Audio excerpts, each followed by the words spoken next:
저희가 사랑방 누대스쿨 이제 마지막 시간인데요. 오늘은 특별히 사랑방에 대한, 우리가 이제 모이게 될 사랑방에 대한 이야기들을 구체적으로 좀 하려고 합니다. 사랑방이라는 것은 우리가 특별히 한옥 구조 안에서 사랑이라는 게 있잖아요. 특별히 안채에서 떨어진 바깥채에 바깥 주인들이 손님들을 맞이하면서 대접하는 곳. 손님들이 때로는 같이 모여서 정담을 나누기도 하고 또 삶의 이야기들을 나누면서 같이 또 음식을 먹고 때로는 또 잠도 자고 그런 곳이 사랑방입니다. 여러분, 그런데 특별히 이 사랑이라는 말을 한자로 보면 집사자, 사랑채, 사랑자라고 이해합니다. 집사자, 사랑채랑. 그러니까 사랑방은 어디에서 이루어져 가는 거냐면 집에서 이루어지는 겁니다. 집에서. 이 말을 잘 기억해야 됩니다. 특별히 사랑방을 하다 보면 어떤 사랑방은 우리가 집에서 모이는 게 조금 곤란해서 다른 곳에 모일게요, 그렇게 하는 데들이 있는데 그런 사랑방은 대다수 오래 가지 못합니다.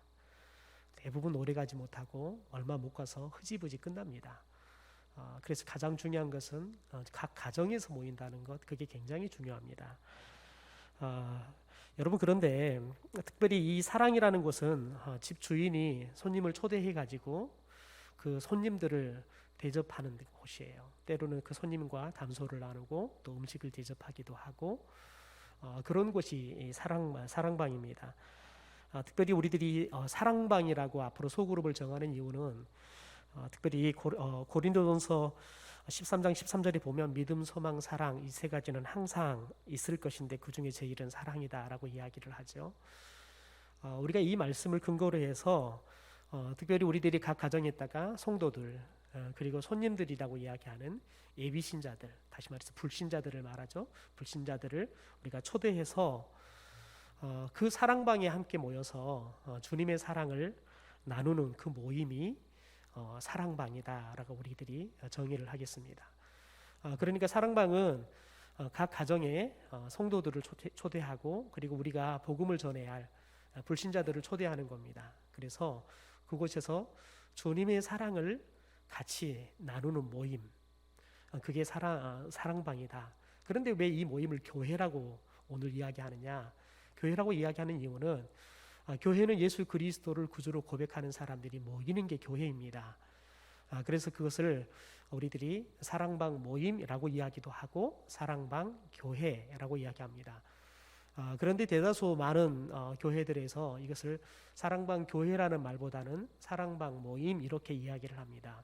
그 이유는 뭐냐면 예수를 믿지 않는 사람들, 특별히 불신자들이 찾아오기에 그렇게 거부 반응이 없는 그런 시간으로 그렇게 우리들이 이야기하기 위해서 교회라는 용어를 쓰기보다는 모임이라는 용어를 씁니다.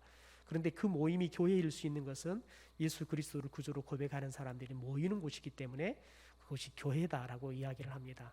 그래서 오늘은 제가 교회다라는 말로 우리끼리 있으니까 교회라는 말로 정리들을 좀 같이 하도록 하겠습니다. 여러분, 그런데 이 사랑방은 이 사랑방 안에 굉장히 중요한 기능들을 담고 있습니다. 첫 번째는 뭐냐면 재생산하는 셀로서의 사랑방 교회가 되어야 합니다. 셀이라는 우리 인간의 몸에 있는 세포를 의미하잖아요. 인간의 몸은 매일마다 새로운 세포가 생성이 됩니다. 그런데 세포는 일정하게 크게 자라면, 일정한 크기까지 자라면 이 세포가 나누어집니다. 나누어져서 또 다른 세포가 만들어집니다. 마치 이렇게 세포처럼 세포가 일정하게 커서 일정하게 크기가 크면은 이게 또 나눠져서 또 다른 세포를 만들듯이 이 사랑방은 끊임없이 새로운 그리스도인들을 만들어내는 그런 셀의 기능들이 있는, 그래서 재생산이라고 말하는, 우리들이 그리스도인이 됐으면 또 우리를 통해서 또 다른 그리스도인들이 생겨나도록 하는 것, 그런 기능이 이 사랑방 교회에 있어야 한다는 거죠. 여러분, 우리 교암교회는 복음을 가지고 이 지역을 복음화시키고 더 나아가는 민족을 복음화시키고 세계를 복음화시키는 것, 그게 하나님께서 저와 우리 교회 가운데 주신 사명입니다. 이게 교회가 가지고 있는 사명이라고요. 제가 아시는 목사님께서 시골 교회를 갔더니 그 교회는 늘 뭐만 생각하냐면 저에게는 돈이 없는 교회, 그래서 늘 도움을 받아야 하는 교회. 그래서 늘 성도들의 생각 속에는 늘 어떻게 하면 도움을 받을 것인가 이것만 생각하는 거예요. 그런데 왜 이런 생각들을 왜 하느냐면 목회자들이 그렇게 성도들이 가르쳤던 거예요. 뭐가 늘 필요하다. 그래서 우리가 기도하자. 하나님께서 도움의 손길을 달라고 기도하자. 그렇게 해서 늘 기도하셔서 온 성도들이 늘 기도하는 건 뭐냐면 늘 도움을 받는 교회로. 그래서 하나님께서 늘 까마귀를 보내주셔서 우리 교회가 도움의 손길들을 통해 채워지는 교회가 되기 위해서 늘 기도했다는 거예요. 여러분, 그런데 그 목사님에게 분명한 교회론이 있었어요. 여러분, 교회는 늘 도움받는 것, 여러분 그것은 교회가 아니에요. 교회는 도움을 주는 곳이 돼야 되는 거예요. 내 교회가 조그만할 때에는 도움을 받아야 합니다. 그러나 여러분, 마치 어린아이가 태어나서 자라고 성장하게 되어지면 처음에는 부모님이나 가족들의 도움의 손길을 통해서 계속해 자라지만 어느 정도 성장하게 되어지면 그때부터는 자립을 해서 더 나아가서는 본인 또한 이제는 다른 사람을 돕는 사람들이 돼야지만 건강하게 성장하듯이 교회도 마찬가지입니다. 왜냐하면 교회는 생명 유기체이기 때문에 그렇습니다. 교회는 예수님께서 교회를 이야기할 때 몸으로 비유를 해요. 교회는 여러분 생명 유기체예요. 그래서 끊임없이 생명을 낳는 곳이에요. 여러분 생각해 보십시오. 생명을 낳는, 특별히 여자들이 결혼을 하고 그러면 이제 새로운 생명을 낳잖아요. 그런데 많은 사람들이 결혼을 했는데 아이를 낳지 못한 경우들을 많이 겪습니다. 어떤 사람은 너무 몸이 허약해서 아이가 생기지 않아서 아이를 낳지 못한 사람도 있고, 어떤 사람은 몸이 너무 비대해서 아이가 생기지 않아서 아이를 낳지 못한 사람도 있습니다. 어떤 사람은 불임이 되어서 아이를 낳지 못한 경우도 있지요. 여러분, 그런데 중요한 건 뭐냐면 건강하게 잘 성장하면 대부분의 사람들은 아이를 낳는다는 겁니다. 왜냐하면 하나님께서는 저와 여러분을 만드시고 성장할 때 우리에게 생육하고 번성할 수 있는 축복들을 주셨기 때문에 그렇습니다. 그런데 성장을 했는데, 요즘 많은 사람들이 성장을 했는데 여러 가지 사회적인 요인 때문에 결혼을 하지 못하거나 또 결혼을 하지 않거나 또 결혼을 했다가 또 이제 헤어지는 여러 가지 가정들을 통해서 아이를 낳지 못하는 그런 문제들이 많이 생겨나죠. 여러분, 그러면 자연스럽게 사회적인 문제가 생깁니다.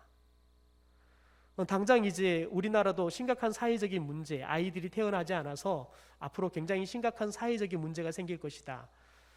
그래서 올해 보니까 특별히 개신교 교단 안에 있는 많은 교단들이 산하에 있는 신학교들을 계속해서 몇 개를 계속 두고 갈 것이냐. 보니까 감리교단에서는 세 개의 이 신학교를 통합한다. 특별히 신대원들을 통합하자. 왜냐하면 더 이상 운영할 수가 없는 거예요. 왜냐하면 계속해서 학생들이 들어와야 되는데 학생 숫자가 줄어버리고, 더 나아가서는 특별히 이렇게 헌신함에 나오는 젊은 사람들이 많지 않아서 신학교가 거의 정원의 70%도 모집이 되지 않아서 당장 교수들이 월급을 받을 수 없고, 그래서 교수들이 은퇴를 하면 교수를 채용하기보다는 강사들을 채용해서 신학교를 운영하고 있는, 그러니까 자연스럽게 신학교 안에 신학을 가르치는 그 내용들이 부실화될 수밖에 없는 그런 악순환들이 계속 되어가고 있습니다. 그래서 굉장히 심각한 우려들을 갖고 있는 게 지금 현재 우리나라에 있는 신학교들의 문제입니다. 그런데 여러분, 이것은 이미 미국 교회나 유럽 교회들은 이미 몇십 년 전부터 겪어왔습니다. 유럽 교회와 유럽에 있는 신학교와 그리고 미국에 있는 신학교가 지금 간신히 운영되어지는 이유는 뭐냐면 우리나라 사람들, 우리나라 유학생들과 중국의 유학생들이 채워가고 있어요. 들어와서 막대한 납부금을 내가면서 공부를 하고 있어요. 그래서 유학생들에 의해서 신학교가 간신히 운영이 돼가고 있어요. 그래서 특별히 미국으로 유학을 가는 사람들이, 제안을 아시는 분도 미국으로 유학을 가기 위해서 학교에 지원을 하고 있는 학교에서는 유학 허락이 됐어요. 그런데 중요한 건 뭐냐면 비자가 나지를 않아요. 왜냐하면 많은 사람들이 유학을 갔다가 들어오지를 않고 그곳에서 머물러 버리는 거예요. 그러다 보니까 미국이 훨씬 더 비자를 내는데 엄격해졌습니다. 특별히 신학교를 가겠다는 사람들에 대해서는 비자가 굉장히 엄격해졌습니다. 제가 아시는 분이 미국에 유학을 가기 위해서 신청을 했는데 그분이 떨어졌어요. 그런데 그 해에 그분이 지원하는 신학교에 딱 한 사람 비자가 났어요. 어떤 사람 비자가 났냐면 이제 결혼을 해서 아이가 없는 사람, 이 사람만 비자가 나고, 제가 아시는 목사님은 아이들이 3명이나 돼요. 아이들이 이제 고학년이고 그러다 보니까 유학 가서 보통 5년에 10년이 유학을 하고 나면 돌아오고 싶어도 돌아올 수 없을 거예요. 왜냐하면 아이들이 고등학생이 돼버리거나 중학생이 돼버리면 우리나라 돌아와서 적응을 할 수 없기 때문에, 그러다 보니까 자연스럽게 못 들어오고 그곳에 머물러 버리니까 아이 비자를, 그런 걸 다 감안해가지고 비자를 내주지 않는 거죠. 그러다 보니까 자연스럽게 생기는, 미국에 있는 많은 신학교들이 우리나라 유학생들을 유치하고 싶은데 비자가 안 나니까, 그래서 새롭게 만든 게 뭐냐면 선교사들은 안식년을 갖습니다. 그러니까 안식년을 통해서 선교사님들이 공부를 할 수 있도록 그런 가정들을 계속 만들어 갑니다. 다 그것이 한국과 중국의 선교사들을 위한 또 새로운 가정들을 만들어 가죠. 왜냐하면 이미 학생 수가 심각하게 줄어가고 있고, 더 나아가서는 신학교에 헌신하고 나오는 신학생들이 줄면서 신학교가 생존을 위해서 취하는 조치인 거지요. 여러분, 이것은 교회도 건강하지 않고 사회도 건강하지 않으니까 학교까지도 여파가 있습니다. 더군다나 하나님이 세운 신학교라는 그 신학교 안에도 이런 정말 생존을 위해서, 정말 사명을 위해서 신학교가 존재하는 게 아니라 생존을 위해서, 먹고 살기 위해서 신학교가 사투하고 있는 현실이 바로 오늘의 현실이 되어버렸다는 거지요. 여러분, 교회가 예수 그리스도의 사명을 가지고 끊임없이 예수 그리스도의 새로운 생명들을 낳는, 재생산하는, 여러분 이 기능이 사라져버렸다. 여러분, 이게 그러면 그 교회는 이미 병들기 시작하고, 이 교회는 시간의 문제이지 곧 교회는 이 땅 가운데 사라져버리고 말 거라는 거지요. 여러분, 그래서 특별히 이 사랑방을 통해서 이 사랑방 안에 재생산이라는 어떤 그런 기능들이 이 사랑방 안에서부터 실천이 되어가는 거죠. 지금 우리가 전도를 열심히 나가서 한다 하더라도 전도지를 받는 사람이 없습니다. 문을 두드리면 사람들은 문을 열어주지 않습니다. 그러니까 지금은 직접 나가서 복음을 전해서 예수를 믿게 한다는 것은 거의 불가능한 겁니다. 그래서 무엇을 통해서만 가능하냐면, 우리들이 삶 속에서 관계를 통해서, 내가 아는 사람, 나의 삶을 통해서, 내 사랑의 섬김을 통해서 그 사람들이 예수를 믿게 하는 관계 전도 아니고서는 앞으로는 전도가 거의 불가능합니다. 여러분, 그래서 특별히 저와 여러분이 이 사랑방 안에서 많은 사람들을, 우리가 아는 사람들을, 우리 이웃들을 우리 사랑방으로 초대해서 그곳에서 사랑의 교제를 나누고 또 복음을 전하고, 그곳에서 교회를 들어오기 전에 예수를 믿게 하는 거죠. 그렇게 해서 그 사람들이 예수님을 영접하고 교회를 들어오면 이 사람들은 교회를 떠나지 않습니다. 특별히 이사를 가지 않는 이상, 특별히 어떤 건강에 이상이 생겨서 교회를 올 수 없는 그런 문제가 생기지 않는 이상은 교회를 떠나지 않습니다. 왜냐하면 이미 예수 그리스도를 믿었기 때문에 그렇습니다. 그 사람은 교회를 다녀야 할 이유가 분명하기 때문에 절대 교회를 떠나지 않는다는 거지요. 여러분, 그래서 재생산하는 셀로서의 사랑방의 그런 기능들이 사랑방 안에 있어야 한다는 겁니다. 두 번째는 여러분, 손님을 접대하는 곳으로서 불신자에게 열려있는 사랑방 교회가 되어야 한다는 겁니다. 여러분, 우리는 영혼 구원을 통한 지역 복음화를 위해서 불신자들에게 열려있는 전도 공동체가 되어야 합니다. 그러니까 늘 우리만 오는 그런 교회가 아니라 예수를 믿지 않는 사람들이 언제든지 찾아올 수 있는 교회가 되어야 한다는 거지요. 아마 저희들이 지금 이 치매 예방학교를 하면서 이 프로그램이 우리 예수 안 믿는 사람들에게 열리는 그런 하나님께서 은혜를 달라고 기도하고 있는데요. 실은 이 부분이 쉽지는 않아요. 왜냐하면 사람들은 아무리 가고 싶은 프로그램이어도 교회에서 한다 그러면 사람들은 가지 않아요. 특별히 우리가 붕어빵 만들어서 나누어 보니까요, 어떤 분들은 그래요. 붕어빵 주면 그 붕어빵 먹으면 교회에 가야 한다는 거예요. 왜냐하면 빚을 졌잖아요. 그러니까 빚 갚아야 되는 게 교회를 가야 한다는 그런 생각이 있어요. 그러니까 내가 교회를 안 가니까 나는 붕어빵 안 먹겠다는 거예요. 그래서 참 양심적인 거죠. 여러분, 그런데 교회라는 곳은 실은 굉장히 예수를 믿지 않는 사람들에게는 들어오기가 굉장히 쉽지 않는 곳입니다. 마치 저와 여러분 무당집 들어가는 것이 쉽지 않는 것처럼 그 사람들에게는 교회가 들어오는 것이 정말 쉽지 않습니다. 그래서 강주 가면 빛과 소금 교회가 있는데요. 그 교회는 교회 건물 자체를 일반 교회 건물처럼, 일반 그냥 상가처럼 지었어요. 그래서 예수 안 믿는 사람들이 봤을 때 저기가 교회다라는 생각보다는 자연스럽게 들어갈 수 있는, 늘 그냥 자기가 늘 드나드는 건물처럼 그런 구조를 지었어요. 그래서 거기 교회는 이미 90년대부터 흡연실이 있었어요. 그리고 교회를 민방위 훈련의 장소로 이렇게 오픈을 해주고, 그래서 지역에서 교회 장소를 쓸 수 있도록 해주고, 민방위 훈련을 하니까 자연스럽게 쉬는 시간마다 담배를 피워야 되니까 교회가 담배를 피울 수 있도록 흡연실을 만들어 놓는 거지요. 여러분, 근데 굉장히 이게 쉽지 않아요. 교인들이 그렇게 하면 굉장히 반감이 많죠. 교회 안에서 담배를 피운다. 교인들이 이해가 안 되는 거죠. 여러분, 그런데 중요한 건 뭐냐면, 우리가 복음을 불신자들이 들어올 수 있는 불신자들이 들어올 수 있는 열려있는 그런 전도 공동체가 되기 위해서는 그들이 찾아올 수 있는 곳이 돼야 한다는 거죠.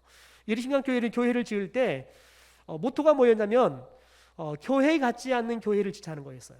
예배당 같지 않는 예배당을 짓자는 거였어요. 그래서 십자가들이 잘 보이지 않습니다. 예배당 안을 들어도 십자가 보이지 않습니다. 완전히 공연장처럼 만들어 놨습니다. 그런데 구석구석 십자가가 다 숨어 있습니다. 십자가는 유일하게 밖에 큰 십자가 하나 달려있는 게 십자가입니다. 그리고 교회 안에는 십자가가 눈에 보이지 않습니다. 그래서 사람들이 오면 그냥 자연스럽게 자기들이 어떤 공연을 보기 가는 공연장 같은 그런 분위기. 그래서 예수를 안 믿는 사람도 결혼식을 많이 신청해서 결혼식을 합니다. 여러분, 굉장히 교회가 열려 있어요. 그러니까 여러분, 사람들이 찾아와서 자연스럽게 머물러요. 와서 차도 마시고 밥도 먹고, 교회라기보다는 그냥 그들의 삶의 공간처럼 와서 그냥 차도 마시고 밥도 먹고 공연이 있으면 공연도 보고 이렇게 그냥 자연스럽게 접근하는 거죠. 그러면서 여러분, 그 사람들이 자연스럽게 아는 사람들에 의해서 초대가 되어서 전도 축제를 통해서 예수를 믿는 일들이 자연스럽게 일어나요.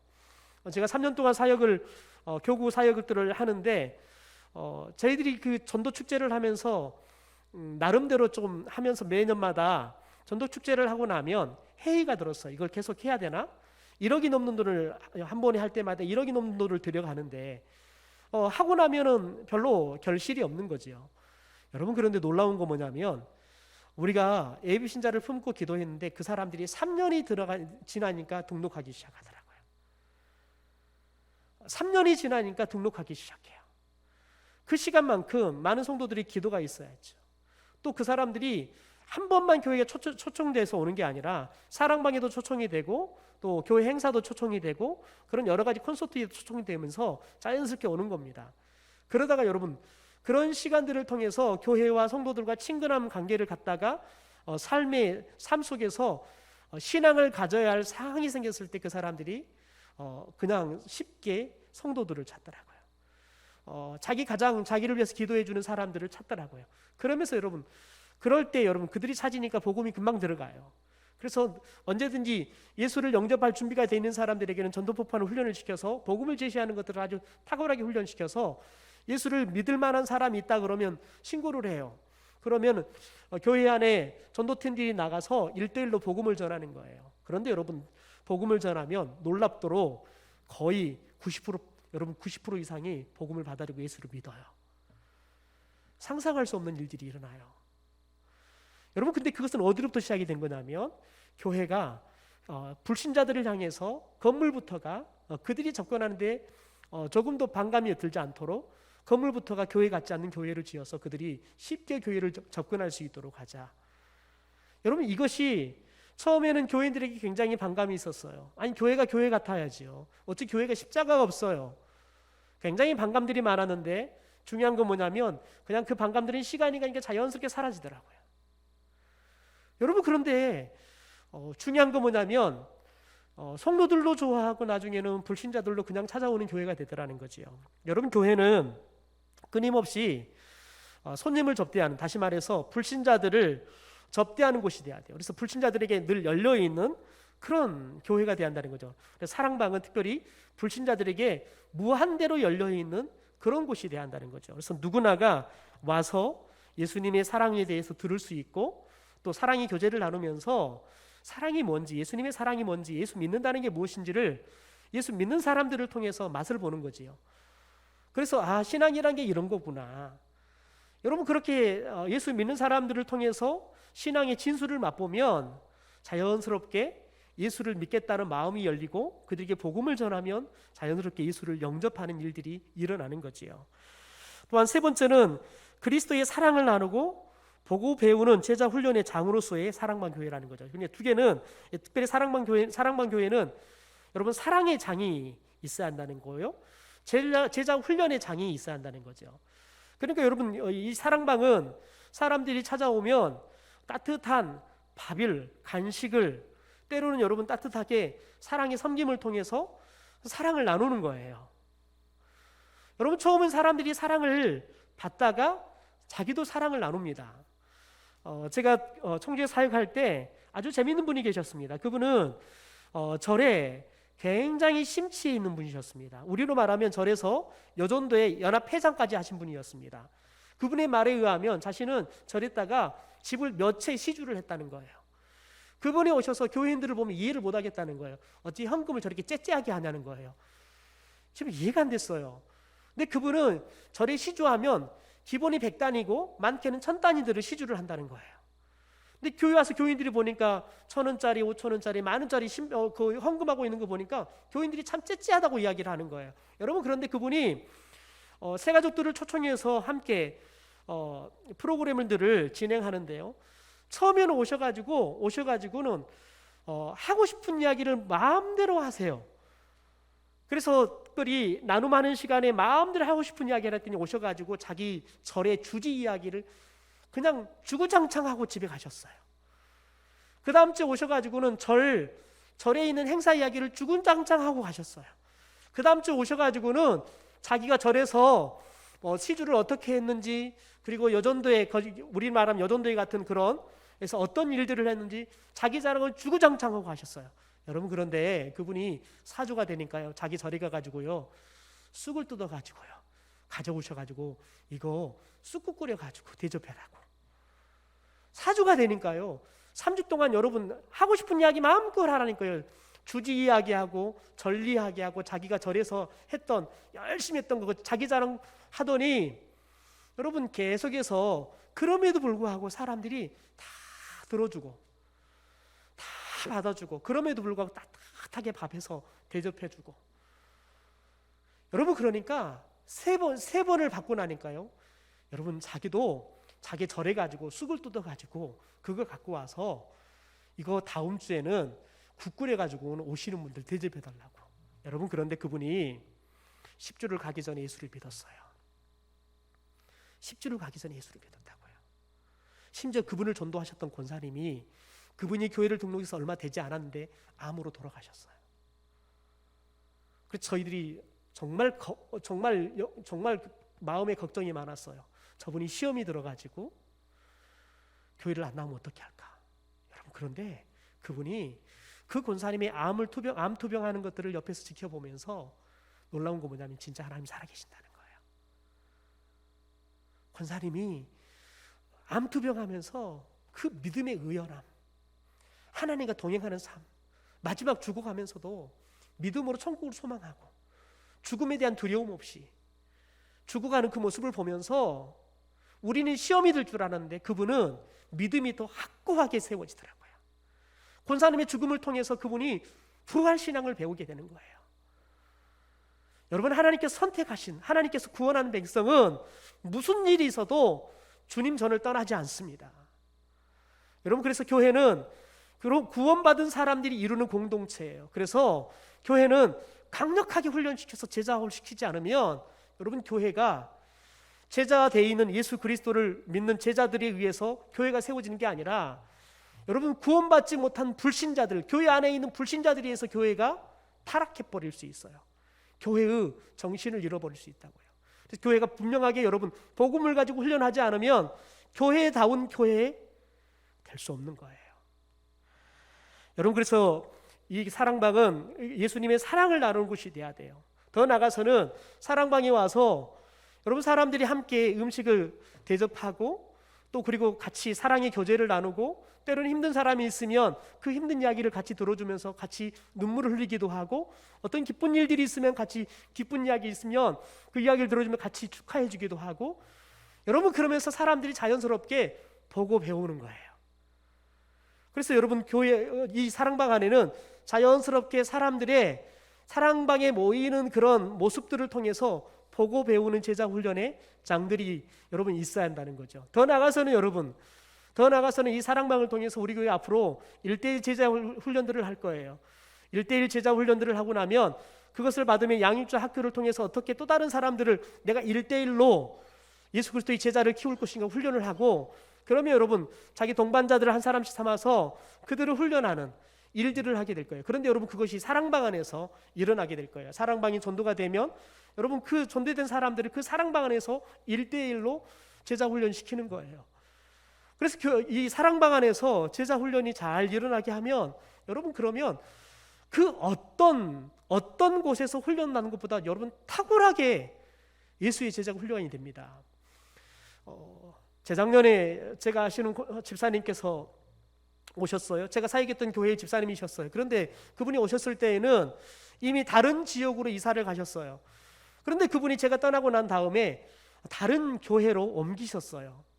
그런데 그분이 누구와 같이 왔냐면 옮겼던 그 교회 안에 사랑방 리더와 같이 오셨어요. 그런데 그 리더도 같이 교회에서 리더로 사랑방원으로 같이 살다가 이 리더 서울로 이사를 가고 이분도 다른 지역으로 이사를 가셨어요. 그래서 서로 만나가지고 저를 방문한 거예요. 여러분 그런데 그분이 제가 사역했던 그 교회에서는 그냥 간신히 자기 문제도 해결을 못 해가지고 늘 쩔쩔매는 신앙이었어요. 그래서 굉장히 기도를 많이 해준, 그래서 저의 그런 그 기도에 늘 감사하는 그런 분이셨어요. 그래서 그걸 잊지 못하고 찾아오셨는데 사랑방 리더가 같이 오신 거예요. 여러분 그런데 그분이 그 사랑방 속에서 그 리더를 통해서 신앙생활을 어떻게 하는지, 기도를 어떻게 하는지, 말씀을 어떻게 봐야 되는지를 보고 배운 거예요. 늘 리더가 아침마다 큐티를 하면 카톡으로 해서 큐티 나눈 것들을 이야기해 주는 거예요. 나눠주는 거예요. 그러면 그걸 또 보고 자기도 묵상하고 받았던 은혜들을 또 카톡으로 나누고요. 이걸 매일마다 사는 거예요. 여러분 그런데 그게 두 사람이 길지 않는 시간 동안 사랑방을 같이 모였는데 신앙은 여러분 놀랍도록 변화되어 있었어요. 그래서 다른 지역으로 갔는데 섬기는 교회가 신도시에, 원래 농촌 교회인데 신도시가 생기면서 도시 교회가 된 거예요. 그러니 여러분 교회는 새로 지어가지고 보상을 받아 새로 지어서 도시 교회인데 안에는 여전히 시골 교회 같이 일꾼이 없는 거예요. 그런데 정말 그곳에 가서 신실하게 목사님을 도와서 교회를 섬기는 모습들을 볼 수 있었어요. 여러분 그런데 그분이 그렇게 정말 깨어있는 신앙으로 어린아이 같이 늘 그냥 징징대고 늘 목사님 기도해 주세요 늘 이러고 다니신 분이 이제는 남을 위해서 기도하고 남을 위해서 섬기고 이제는 교회를 위해서, 목회자를 위해서 섬겨가는 일들을 하시는 사람으로 변화됐더라고요. 여러분 그런데 사랑방 안에서 사랑방 섬김 위에 그 섬겨가는 모습들을 본인 섬김을 받으면서 배우는 거예요. 여러분 그러면서 그분이 그 안에서 큐티 나눔을 배우고 또 그 안에서 중보기도 훈련들을 받고 또 그 안에서 같이 음식을 준비하고 사랑방을 섬겨가면서 예수 그리스도의 제자로 살아가는 삶이 무엇이냐, 이것들을 보고 배운 거예요.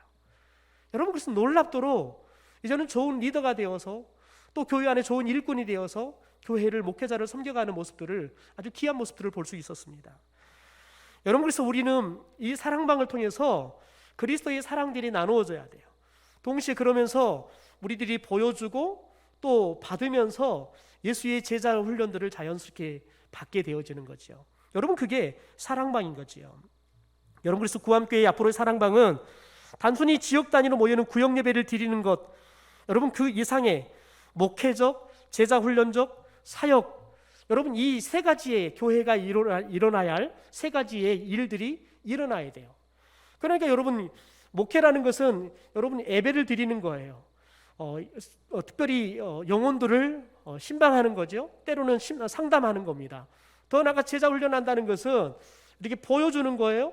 또 1:1 제자 훈련을 통해서, 큐티 나눔을 통해서, 중보기도 훈련들을 통해서 같이 예수의 제자로 같이 세워져 가는 거예요. 동시에 그러면서 그렇게 제자로 훈련이 되어지면 이제는 영혼을 구원하는 전도와 세계 선교를 책임지는 이 선교의 사역에 헌신하는 거예요. 여러분 이것들이 어디서부터 일어나냐면 사랑방에서부터 일어나야 되는 거예요. 그래서 사랑방 교회다라고 이야기하는 겁니다. 그래서 사랑방은 여러분 구함교회가 건강한 작은 교회를 지향하는 거예요. 건강한 작은 교회들을 세우면 그 건강한 작은 교회들이 모이면 큰 구함교회가 되더라도 건강한 구함교회가 될 수 있는 거예요. 그래서 여러분 마치 여러분 울창한 숲을 만들기 위해서는 그 숲 안에 있는 나무 하나하나를 여러분 좋은 나무로 잘 키우면 그 나무들이 모여서 여러분 울창한 숲을 이루듯이 마치 사랑방 교회가 건강한 교회로 잘 세워지면 그래서 그 안에서 목회가 일어나는 거예요. 섬김인을 통해서 함께 뜨겁게 예배하고 섬김인을 통해서 함께 성도들이 돌봐지는 거죠. 때로는 상담이 일어나고요. 그러면서 여러분 자연스럽게 그들에게 삶을 통해서 말씀 훈련도 되고 또한 교회에 있는 양육 프로그램에 또 연결을 해서 제자 훈련들이 일어나는 거지요. 그러면서 여러분 자연스럽게 제자 훈련이 일어나면 이런 사람들이 사랑방에서부터 전도 사역이 일어나는 거예요. 나중에는 여러분 우리 사랑방 안에 다 선교사들을 한 사람씩 다 입양시킬 거예요. 그래서 그 사랑방이 그 선교사를 위해서 끊임없이 모일 때마다 기도하고 그 선교사의 도움이 필요하다 그러면 그 사랑방에서 또 그 선교사를 돕는 일들이 일어날 거예요. 여러분 이런 일들이 그래서 이 사랑방에서 교회의 기본적인 목회와 제자 훈련과 사역이 일어나는 것들이 이 사랑방에 또 시작이 되어진다 그러면 여러분 우리 교회는 자연스럽게 교회가 아주 건강한 교회로 세워질 거라는 거지요. 여러분 그래서 우리가 사랑방을 어떻게 그러면 우리가 구성할 것이냐? 여러분 사랑방 보통에 네 가정에서 6가정 정도가 모여서 최대는 12명까지 모여서 한 사랑방을 구성하는 겁니다. 여러분 그러면 자연스럽게 이렇게 이 사람들이 모여서 함께 목회가 일어나고 제자 훈련이 일어나고 사역이 일어나면 이 사랑방은 자연스럽게 사람들이 늘어나게 돼 있습니다. 왜냐하면 영혼이 계속해서 새롭게 태어나기 때문에 그렇습니다. 그러면 여러분 숫자들이 늘겠죠? 그러면 분가를 하는 거예요. 분방을 하는 거예요.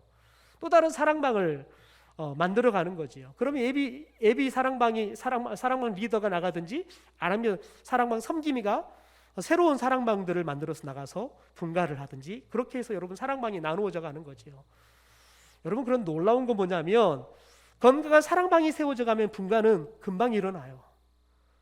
건강한 사랑방이 세워지면 여러분 분방은 금방 일어난다고요.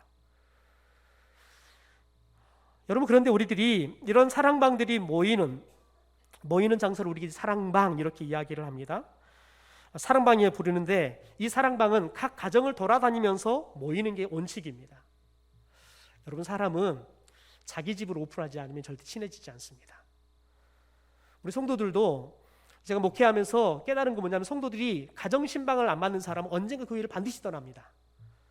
왜냐하면 자기를 오픈하지 않으면 절대 자기 가정을 오픈하지 않으면 절대 마음을 오픈하지 않습니다. 여러분 그래서 신방이라는 건 굉장히 중요합니다. 그래서 교회를 떠나려는 사람은 절대 신방을 받지 않습니다. 또 그 교회 안에 적응하지 않으려는 사람은 절대 신방을 받지 않습니다. 여러분 그런데 각 가정마다 돌아가면서 같이 모이잖아요. 그러면 자연스럽게 여러분은 1시간에 많게는 2시간 동안 머물면서 그 가정들을 다 봐요. 여러분 그런데 놀라운 건 뭐냐면 가정마다 이렇게 돌아가면서 모이잖아요. 그러면 정말 여러분 한 두 분만 돌아가면서 모이잖아요. 그럼 말할 수 없이 친해지게 돼 있어요. 형제들보다 더 친해요. 왜냐하면 여러분 그 집에 뭐가 있는지 알아요. 그 집의 구조가 어떻게 있는지 다 알아요. 여러분 제가 예전에는 2000년도에만 하더라도 2000 초반만 하더라도 제가 신방을 가면 가장 먼저 보는 게 뭐냐면 거실에 걸려있는 가족 사진이에요. 가족 사진을 보면 대부분 호구수사가 돼요. 그런데 요즘은 대부분 이 아파트에 못을 박으면 나중에 나갈 때 꼭 손해배상을 해야 되기 때문에 못을 안 박다 보니까 액자들을 거의 안 걸어요. 그러니까 요즘은 신방 가면 우리 어르신들 가정 빼놓고는 젊은 사람들은 액자가 거의 없어요. 호구조사가 안 돼요. 호구조사가 안 된다고요. 도대체 그러면 어떻게 되는지 안 된다고요. 여러분 그런데 놀라운 건 뭐냐면 그 사진이 있어서 호구조사가 되는 집과 호구조사가 되지 않은 사람들은 나중에 보면 여러분 이렇게 관계성이 맺어지는데 굉장한 차이가 있어요. 왜냐하면 아는 거예요. 사랑방언이 저 집에 형제가 어떻게 되고 시어머니 시아버지가 살아있든지 친정 어머니가 아버지가 살아있는지 안다는 것이 얼마나 깊은 관계성들을 맺는지 모릅니다. 그걸 모르면 사람들이 적당하게 거리를 두고 관계를 맺으려고 합니다. 여러분 그런데 그것이 제대로 알잖아요. 그러면 관계성이 굉장히 깊어지는 것을 보게 되어집니다. 여러분 그래서 각 가정들을 돌아다니면서 모이는 거예요. 때로는 여러분 그렇게 모이다 보면 어떤 가정들은 그래요. 우리 집은 너무 좁아가지고요 모이기가 좀 그래요. 여러분 그러면 그런 집들은 2번 모일 거 여러분 2번 중에 1번 정도 모일 수 있도록 하는 거지요. 여러분 그런데 여러분 다른 부분들을 다 나름대로 잘 준비를 해서 불편하지 않도록 모여보는 거지요. 여러분 그러면 처음에는 부담스러워요. 우리 집 좁아서 우리 집 볼 것 없는데 처음에 여러분 남의 집 같은데 그 집이 너무 으리으리한 거예요. 그러니까 우리 집 오픈하자니 너무 비교되어서 문을 열기가 너무 힘든 거예요. 여러분 그런데 그때 문을 열지 않으면 절대 그 사람은 그 사랑방에서 사랑의 교제를 나눌 수 없습니다. 여러분 저와 여러분이 우리들이 같이 교제를 나눈다는 건 뭐냐면 우리 가족끼리는 그게 부끄럽지 않아야 되는 거예요. 여러분 형제들이 가족이 우리 형제가 온다는데 우리 집 와서 보여주기 부끄러우니까 오지 마 이렇게 말하는 형제는 없습니다. 왜냐하면 가족이니까요. 여러분 이런 부끄러움이 없어져야지만 우리 영적인 가족이 되어지는 거예요. 그래서 여러분 오픈하지 않으려고 하는 가정일수록 섬김이가 잘 이야기를 해서 오픈할 수 있는 용기들을 북돋아 주는 거죠. 그렇게 해서 오픈이 1번만 되어지면 여러분 2번, 3번 하는 것은 아무런 문제가 되지 않습니다. 그리고 여러분 특별히 사랑방을 이끌고 가는 리더를 뭐라고 말하냐면 섬김이라고 이야기합니다. 섬김이라고 이야기하는데 여러분 섬김이라고 이야기하는 이유는 뭐냐면 우리 섬김이가 하는 일이죠. 같이 한번 읽어볼까요? 시작. 모든 구성원들의 형편을 살피고 이하여 기도하며 몸에 필요한 일꾼을 세우며 사랑방 운영의 재반 사항을 섬깁니다. 여러분 섬김이다라는 말을 쓰는 이유는 뭐냐면 여러분 주인 노릇하지 말고 악 노릇하지 말고 철저히 섬기는 사람이 되라는 거예요. 이게 예수 제자의 정신입니다. 예수 공동체의 정신은 뭐냐면 섬기는 사람이 되는 거예요. 리더가 된다는 것은 섬기는 사람이지 여러분 대장이 되는 게 아니에요. 보스가 되는 게 아니에요. 섬기는 거예요. 철저하게 섬기는 거예요. 가령 예를 들면 이번 주에 어떤 집사님 집에 모이기로 했는데 그 집사님 집에 갑작스럽게 변화가 있어서 못 모이게 됐어요. 그럼 누구 집에서 모여야겠습니까? 네, 섬김이 집입니다. 그런데 대부분 어떻게 하냐면 그 다음에 모이게 하는 집에 전화해가지고 집사님 이번 주에 모이는 집사님이 못 모이게 됐는데 다음 주에 집사님 집 모이니까 땡겨서 모이면 어떨까 그러거든요. 여러분 근데 그분들 나름대로 스케줄이 있어요. 여러분 그러면 물을 것이 없어요. 섬김이 집에 모이면 돼요. 여러분 그래서 섬김이를 하면 집이 깨끗해져요. 그래서 집이 혹시 지저분한 남자들이 있으면 부인을 섬김이를 꼭 세우셔야 돼요. 그럼 집이 깨끗해지게 돼 있어요. 심심하면 섬김이 집에 모일 수 있거든요. 여러분 그런데 섬김이는 철저하게 자기 사랑방원들의 형편들을 잘 살펴봐야 돼요. 그래서 형편들에 대해서 잘 알고 늘 기도해 줘야 돼요.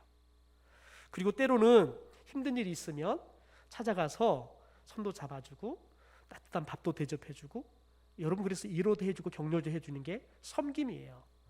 그래서 섬김이를 하면 여러분 사랑방원이 마치 내 자식들처럼 그래서 여러분 자식을 키우듯이 키운다 그래요. 그래서 여러분 섬김이 한다는 게 쉽지 않아요. 많이 어려워요. 헌신이 있지 않고서는 할 수 없어요. 그런데 여러분 마치 여러분 자식을 키우는 건 어려워요. 힘들어요. 그런데 여러분 자식을 키우면 키우는 맛이 있잖아요. 자식을 키우는 의미가 있잖아요. 똑같아요. 여러분 영혼을 우리들이 보살피고 영혼을 세워간다는 것은 얼마나 의미 있는지 몰라요. 행복한지 모른다고요. 더 나아가서는 여러분 부리더인데요. 예비 섬김이라고 말합니다. 예비 섬김이라고 이야기하는 건 뭐냐면 언제든지 섬김이가 될 수 있도록 준비하는 사람이에요. 그런데 이 사람은 어떻게 섬기냐, 예비 섬김이 일을 하냐면 섬김이를 도와요. 그래서 섬김이가 때로는 사랑방 오는 식구들 중에서 제가 이 정도 이 사람들은 제가 전화할 거니까 우리 예비 섬김님께서 이 사람들은 전화해 주세요. 그럴 때 여러분 예비 섬김이는 어떻게 맡겨야 되냐면 전화를 하면 전화하기가 좀 어려운 사람들, 전화하면 좀 굉장히 전화하기가 불편한 사람들, 이런 사람들은 섬김이가 전화해야 될까요? 예비 섬김이한테 시켜야 될까요? 예, 대답은 아주 잘하십니다. 그런데 나중에 보면 어려운 사람들은 예비 섬김이한테 다 전화하라고 시키는 사람들이 있어요. 어려운 것은 늘 섬김이가 하고 조금 더 편하게 할 수 있는 것은 예비 섬김이에게 맡기는 거죠. 여러분 그래서 많이 일을 위임해 주셔야 돼요. 그래야지 예비 섬김이가 같이 일을 하면서 배우는 거예요. 그래서 언제든지 섬김이가 분가를 할 때 예비 섬김이를 세울 수 있도록 준비를 하는 거죠. 여러분 그럴 때 여러분 섬김이가 조금 더 일이 소홀해질 수 있어요. 왜냐하면 예비 섬김이와 짐을 같이 나눌 수 있기 때문에 그렇습니다. 그래서 예비 섬김이는 섬김이를 도와서 섬김이 일들, 사랑방 일들을 잘 여러분 감당하는 것과 동시에 장래의 섬김이로 세워지는 훈련을 받는 사람들이 예비 섬김이라는 겁니다.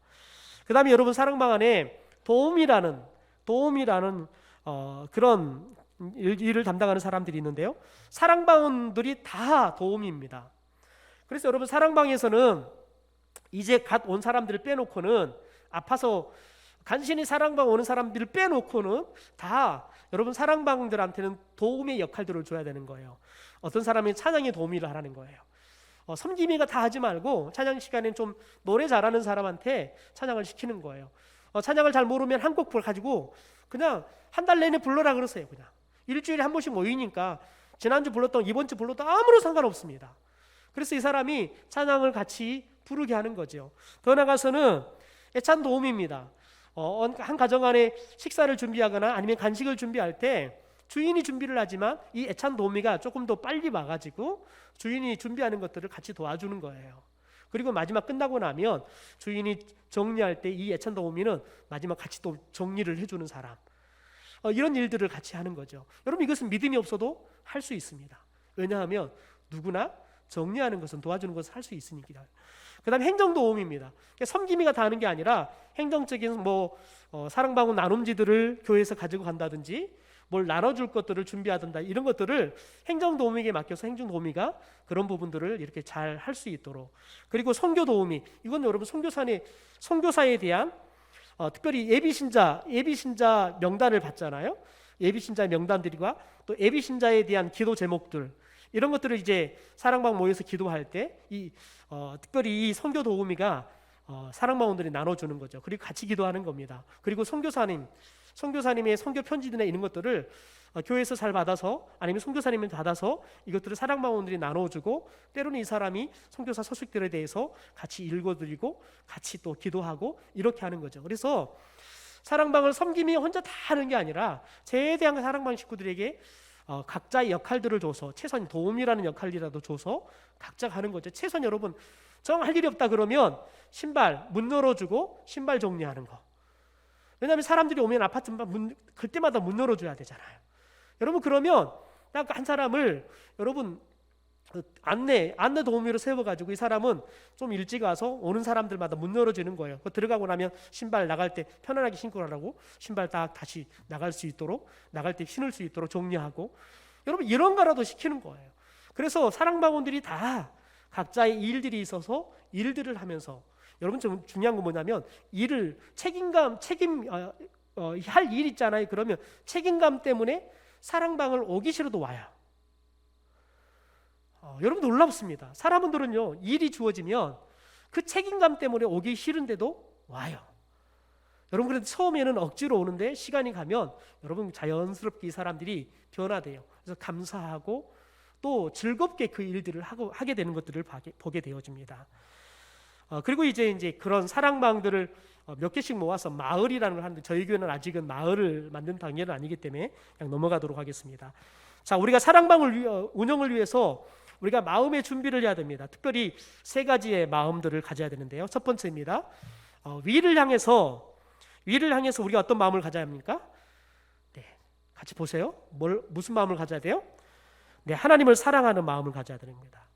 여러분 그래서 특별히 우리가 하나님과 친밀함에 대한 열정을 가져야 됩니다. 우리가 하나님과 친밀한 친밀한 관계를 가지려고 하는 열정을 가져야 된다는 거죠. 그래서 특별히 우리가 예배를 통해서 하나님과 친밀함을 형성해야 돼요.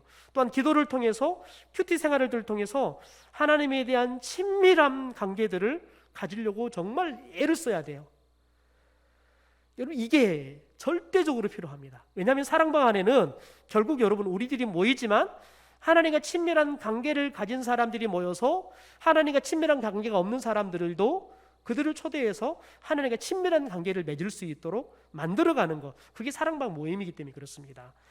두 번째는 안으로 향하여 우리들이 어떤 마음을 가진다고요? 서로 사랑하는 거예요. 여러분 사람들을 향한 사랑의 마음을 갖는 거지요. 여러분 서로 자신의 삶을 말하고 또 상대방이 말하는 것들에 대해서 무한 긍정해 주는 거예요.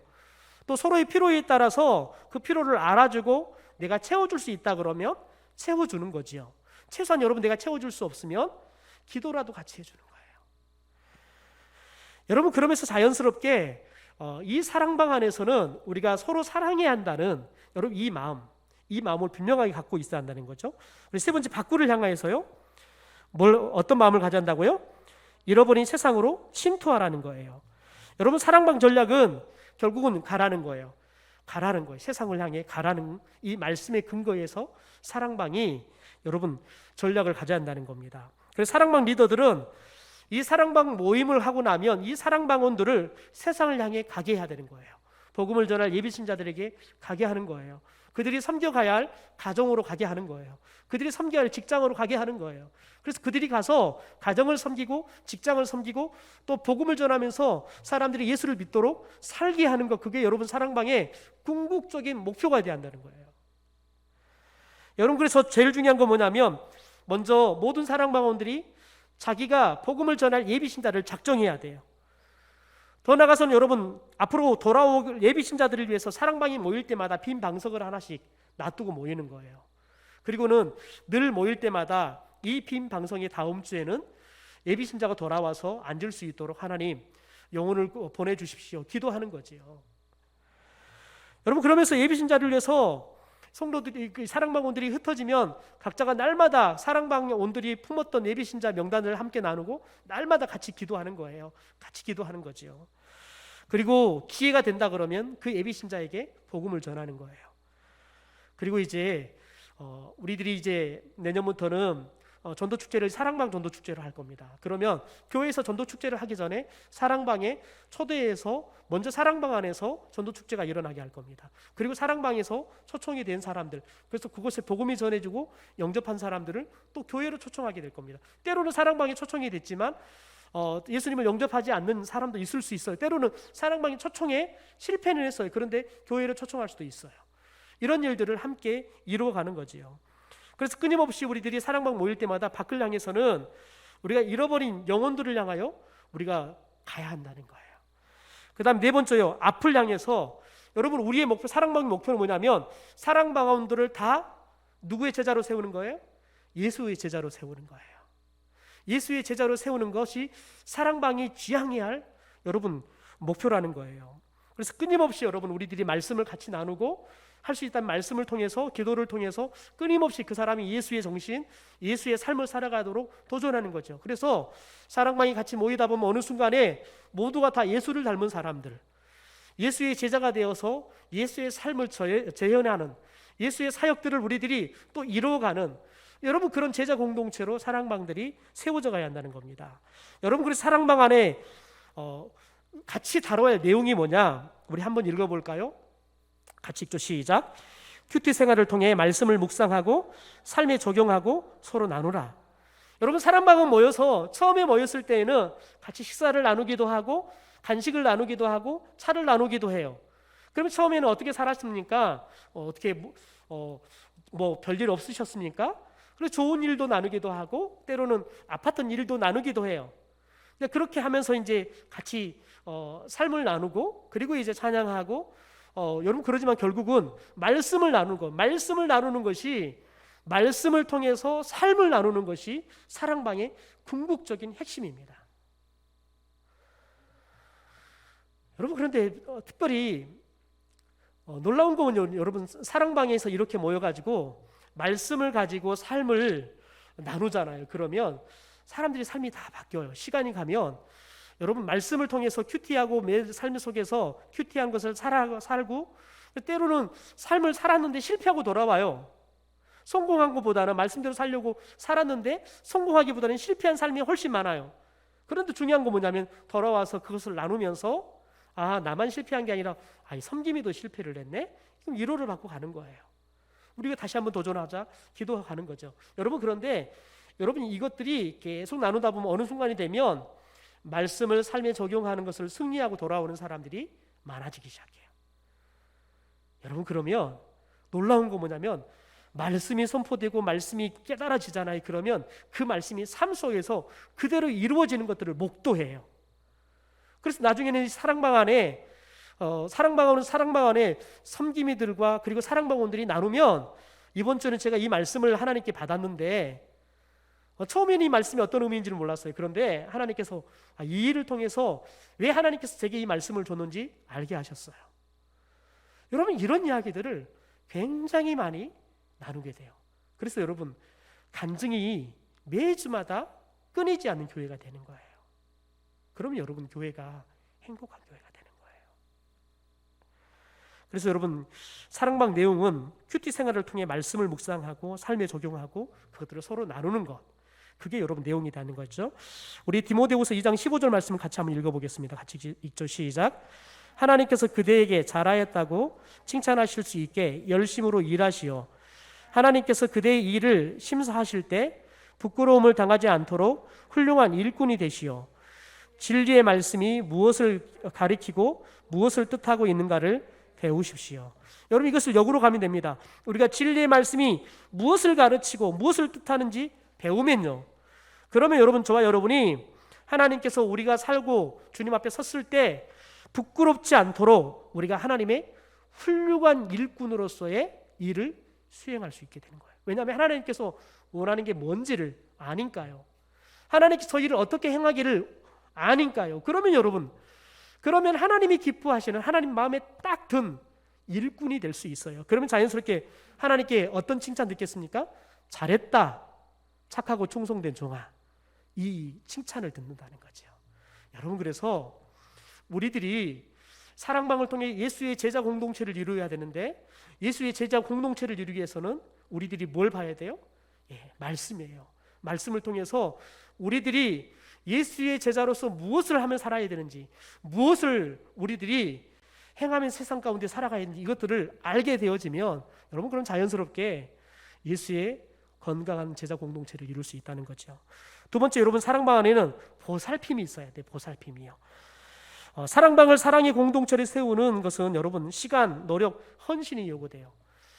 여러분 절대 그냥 교회만 왔다 갔다 해가지고는 그냥 내 구역장이니까 여러분 그냥 목사가 전화하라고 하면 전화 한 통화하고, 여러분 이것은 여러분 돌봄이 아니에요. 여러분 영혼을 돌본다는 것은 여러분 내가 시간 날 때 하는 게 아니라 그가 필요할 때마다 시간을 내줘야 돼요. 그래서 여러분 엄청난 노력, 시간, 헌신이 필요해요. 여러분 그래서 이 사랑방에는 이런 시간과 노력과 헌신이 담긴 보살핌이 일어나게 되어지면 여러분 그러면 사랑방원들은 자연스럽게 믿음이 성장하게 되어 있습니다. 우리 좀 길지만 골로새서 3장 12절부터 17절의 말씀을 현대어 성경으로 한번 천천히 생각하면서 읽어보겠습니다. 같이 읽죠. 시작. 여러분은 하나님의 선택을 받고 새 생명을 얻었으며 하나님의 깊은 사랑과 배려를 입고 있는 사람들입니다. 그러니 다른 사람에게 따뜻하고 친절하게 대하십시오.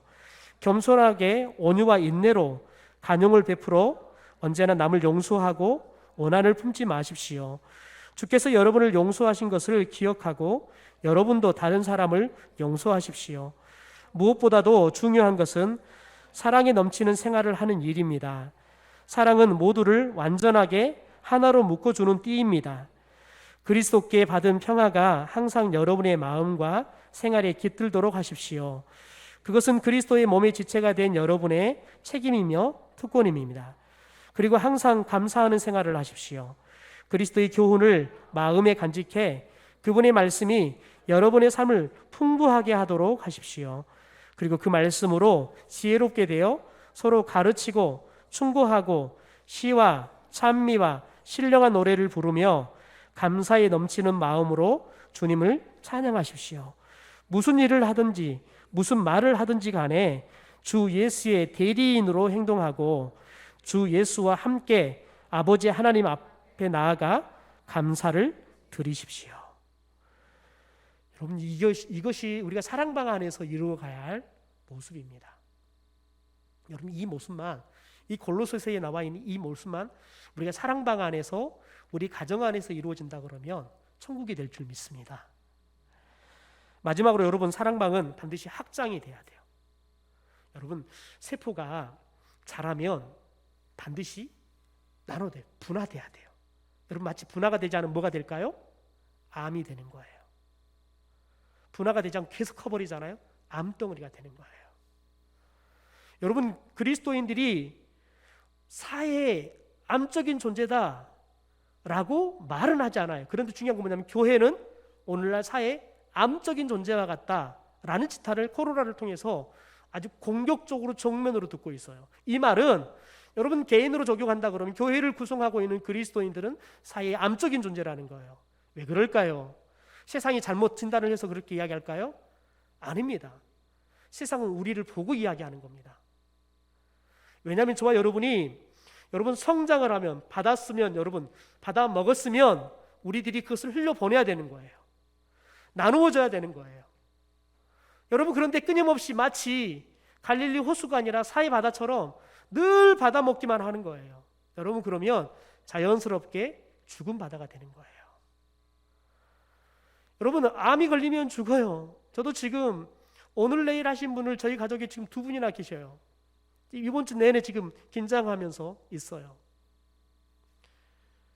뭐 이미 지난주에 아이 의사가 희생 불가능하다, 마지막 얼굴 봐라라고 이야기하신 분도 계시고, 3개월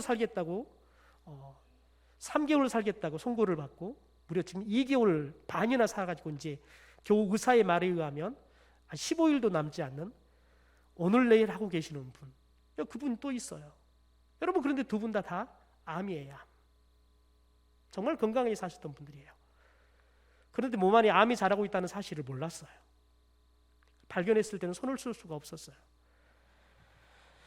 여러분, 이렇게 반드시 사람은 확장이 돼요. 왜냐하면 먹으니까요. 커간다고요. 여러분, 사랑방은 반드시 확장이 돼야 돼요. 그리고 반드시 분가가 돼야 돼요. 그래야지만 건강해요. 여러분, 우리 마태복음 28장 마지막 말씀을 함께 같이 읽어보겠습니다. 같이 읽죠. 시작. 예수께서 나와 일러 가라사대 하늘과 땅의 모든 권세를 내게 주셨으니 그러므로 너희는 가서 모든 족속으로 제자를 삼아 아버지와 아들과 성령의 이름으로 신뢰를 주고 내가 너희에게 분부한 모든 것을 가르쳐 지키게 하라. 볼지어다 내가 세상 끝날까지 너희와 항상 함께 있으리라 하시니라.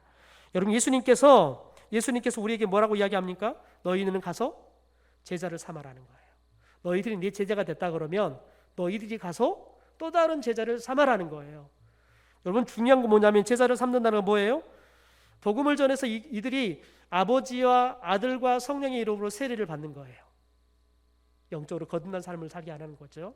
더 중요한 건 여러분, 우리가 예수님으로부터 분부의 가르침을 받았던 것들을 그들에게도 가르치고 가르침을 받은 대로 살게 하라는 거예요.